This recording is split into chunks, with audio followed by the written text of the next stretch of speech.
আসসালামু আলাইকুম। চ্যানেল দোয়েল সংবাদ থেকে স্বাগতম জানাচ্ছি মার্সিয়া সুমিরা। জড়িত খুনিদের ফাঁসির দাবিতে বিক্ষোভ মিছিল করার ঘোষণা দিয়েছে ইনকিলাব মঞ্চ।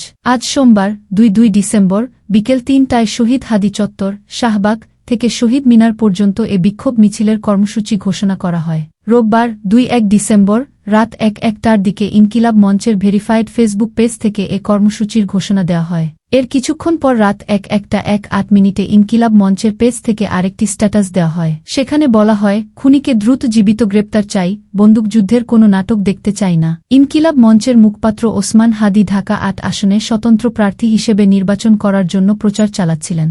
২ ডিসেম্বর দুপুরে পুরানা পল্টনের বক্স কালভার্ট সড়কে মোটরসাইকেল থেকে তার মাথায় গুলি করে দুর্বৃত্তরা। এরপর তাকে ঢাকা মেডিকেল কলেজ হাসপাতাল এবং পরে এভারকেয়ার হাসপাতালে চিকিৎসা দেওয়া হয়। অবস্থার অবনতি হলে উন্নত চিকিৎসার জন্য ৫ ডিসেম্বর ওসমান হাদিকে এয়ার অ্যাম্বুলেন্সে সিঙ্গাপুরে নেওয়া হয়। সেখানে চিকিৎসাধীন অবস্থায় ৮ ডিসেম্বর তার মৃত্যু হয়। ওসমান হাদিকে গুলির ঘটনায় ইনকিলাব মঞ্চের সদস্য সচিব আবদুল্লাহ আল জাবের পল্টন থানায় ৪ ডিসেম্বর হত্যাচেষ্টা মামলাটি করেন। হাদির মৃত্যুর পর মামলাটি হত্যা মামলায় রূপ নেয়।